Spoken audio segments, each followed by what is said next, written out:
ચાલો, COVID-19 મુખ્યત્વે કઈ રીતે ફેલાય છે? ચાલો, મચ્છર દ્વારા, દૂષિત પાણીથી, હવામાં રહેલા ડ્રોપલેટ દ્વારા, કે ફક્ત સીધા સંપર્કથી? ચાલો, સોનાલી ચૌધરીનો જવાબ સી છે. ચાલો પછી આગળ, સ્નેહા સી. ચાલો પછી,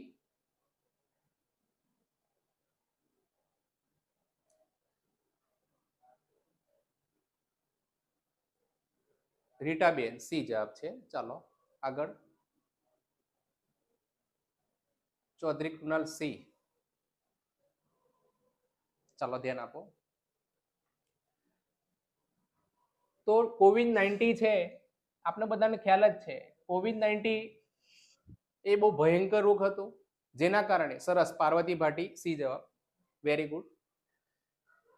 આપણે ખ્યાલ છે કે COVID-19 મુખ્યત્વે કઈ રીતે ફેલાય છે? હવા દ્વારા ફેલાય છે, સંપર્કમાં આવવાથી ફેલાય છે,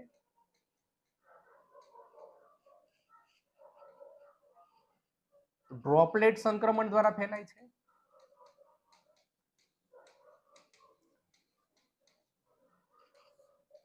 દુગ્ધ રજકણો મારફતે ફેલાય છે. આ વસ્તુ તમારે યાદ રાખવાની છે. વારંવાર આપણી જે સ્પર્ધાત્મક પરીક્ષા છે એમાં ખાસ કરીને પૂછાય છે. મચ્છર દ્વારા તો આવી જ ન શકે. બીજા નંબરમાં દૂષિત પાણી તો આવી જ ન શકે. હવામાં રહેલા ડ્રોપલેટ દ્વારા ફેલાતું આવ્યો છે.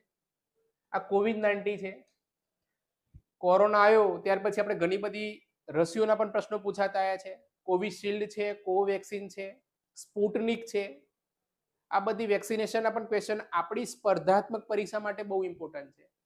આના વિશે સંપૂર્ણ ડિટેલથી, એટલે આપણી એપ્લિકેશન છે મયંક નાઇક નર્સિંગ એકેડેમી, એ એપ્લિકેશનની અંદર આપણે ડિટેલથી આના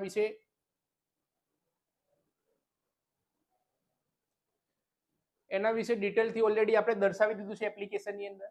એટલે જે પણ મિત્રો જોડાવા માંગે છે તે વહેલી તકે જોડાઈ જજો. હવે નજીકના સમયની અંદર તમારી સ્પર્ધાત્મક પરીક્ષા તો આવવાની જ છે, આપણને બધાને ખ્યાલ જ છે, બરાબર છે. એટલે જે મિત્રો જોડાવા માંગે છે વહેલી તકે જોડાઈ જજો. આમાંથી ઘણા બધા ક્વેશ્ચન આપણી સ્પર્ધાત્મક પરીક્ષા માટે બહુ જ ઇમ્પોર્ટન્ટ છે. અને ખાસ કરીને ઘણા બધા પ્રશ્નો ઓલરેડી અલગ અલગ રીતે પૂછાતા આવ્યા છે. COVID-19 નામ કેવી રીતે પડ્યું છે? COVID-19 આ રોગ ક્યારે આવ્યો? કેટલા બધા ક્વેશ્ચન આ સ્પર્ધાત્મક પરીક્ષામાં ઓનલી ફોર આ કોરોનામાંથી નીકળી આવ્યા છે. રશિયા દ્વારા કઈ રસીની શોધ થઈ હતી? આ પણ એક ક્વેશ્ચન આવે છે પરીક્ષાની અંદર, બરાબર. કઈ કંપની દ્વારા રસીનું સંશોધન થયું હતું?